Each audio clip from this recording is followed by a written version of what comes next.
Other than my one-time skydiving, I've never been on anything smaller than a commercial airliner. And that one time, not exactly the most comfortable ride. What with the lack of seats and the whole open door thing. So I can only assume that a medium-sized plane, something like, say, a Beechcraft 1900, is a little more comfortable. Well, as long as it's maintained and loaded properly anyways.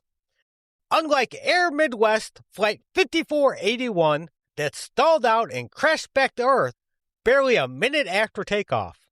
So, what happened? I'm Andrew, and this is History's a Disaster. Tonight, we're diving into the crash of Air Midwest Flight 5481. And if I sound a little funny tonight, I recently had some dental work done, so I don't know. I sound weird. Maybe I do. Maybe I don't. Either way, tonight's episode is brought to you by the Slimtastic Miracle Belt. Are you tired of dieting? Tired of exercise? Tired of those annoying influencers telling you you need to do those annoying things? Introducing the Slimtastic Miracle Belt. The belt that melts fat while you eat cheesecake and laugh at fitness videos. That's right.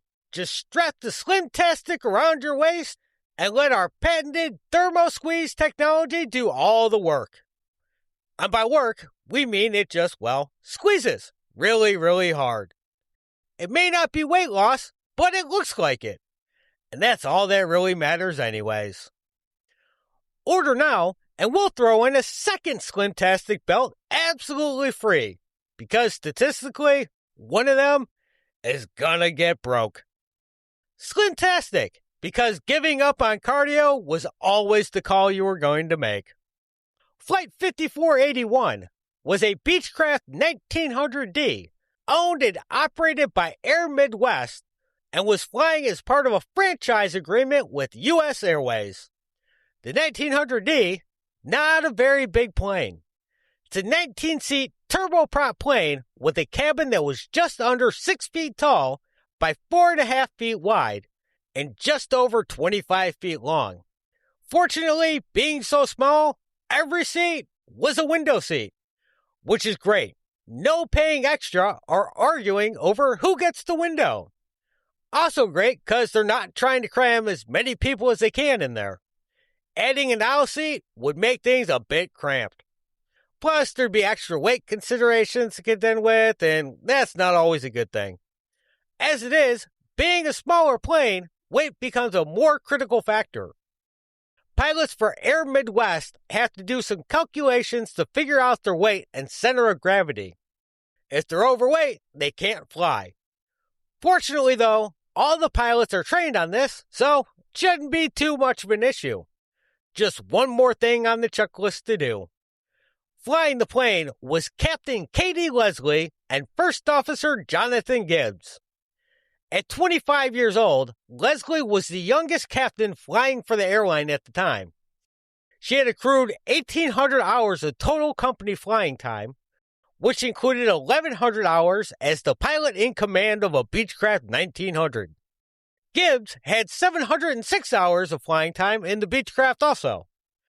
This Flight 5481 was a regular scheduled flight between Charlotte Douglas International Airport in Charlotte, North Carolina, to Greenville Spartanburg International Airport in, can you guess? Greer, South Carolina. Just a quick little 30-minute flight between the two cities, because driving an hour would be too much of an inconvenience. I know it's longer than an hour, but whatever. As the passengers board, the pilots start going through their checklist, starting with the weight of all the baggage, fuel, and passengers on board. As per company policy, all passengers are estimated at 175 pounds, and each bag at a mere 20. They had a full plane load of 19 passengers and 23 bags loaded on board. With around 1,000 pounds of fuel, they came up with being just a hair over 17,000 pounds, which was just below their maximum weight limit of 17,120. With their weight figured out, they just had to check off that all their plane systems were operating right and then wait for the plane ahead of them in the queue to take off before they could finally get clearance to go. At 8:46 on the morning of January 8, 2003, Flight 5481 was cleared for takeoff.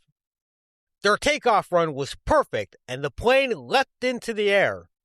However, as they hit 90 feet above the ground, the nose of the plane suddenly pitched upwards by 20 degrees.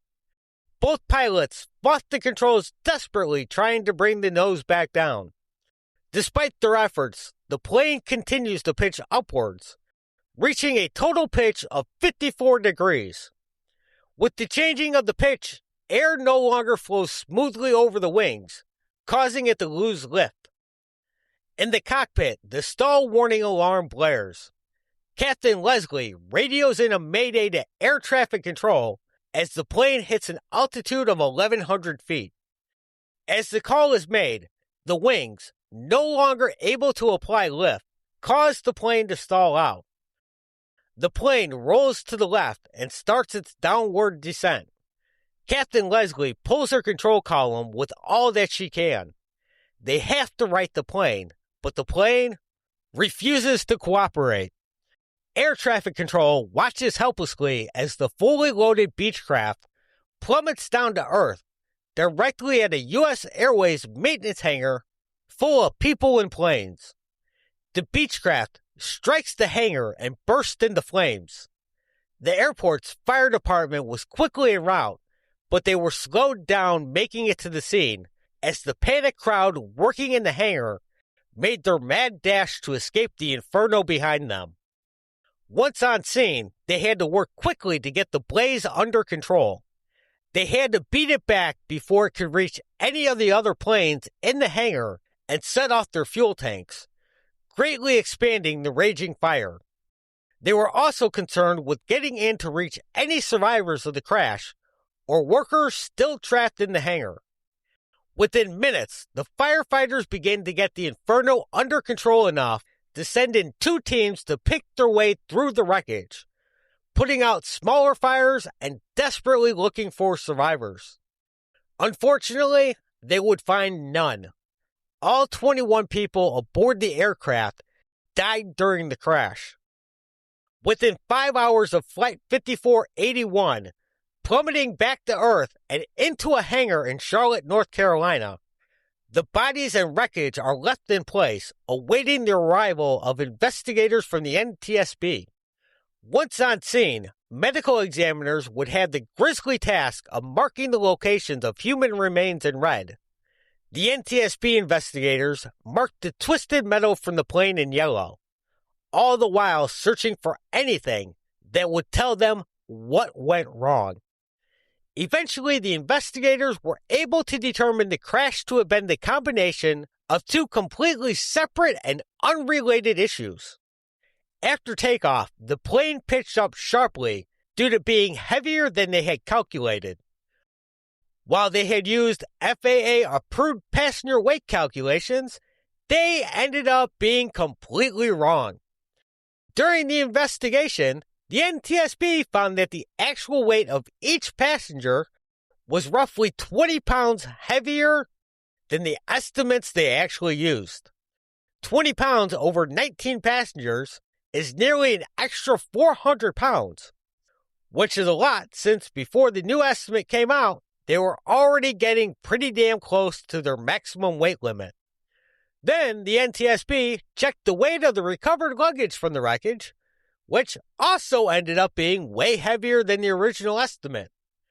Based on the new estimate from the NTSB, the plane tried taking off 580 pounds over their maximum allowed weight. The weight and placement of the load caused the center of gravity to shift slightly to the rear, just enough to make its tail heavy enough to force the nose of the plane to pitch upwards, which should have been at least somewhat corrected when they tried to level the plane out. However, the plane did not respond to their controls, which led to problem number 2, maintenance. After finding the shredded remains of the elevator control cables, the investigator noticed something just didn't look quite right. one was noticeably longer than the other one. So they had to dig into the maintenance records to find out what exactly was going on here. The plane's most recent maintenance involved adjusting the elevator control cable, which happened 2 nights prior to the crash at a repair facility located at Tri-State Airport in Huntington, West Virginia. However, during the investigation, it came out that the mechanic who worked on the elevator cables had never actually worked on this type of plane before. And he fucked up. And several steps in the maintenance process got skipped. So it ended up that turnbuckles controlling tensions on the cables to the elevators had been set wrong.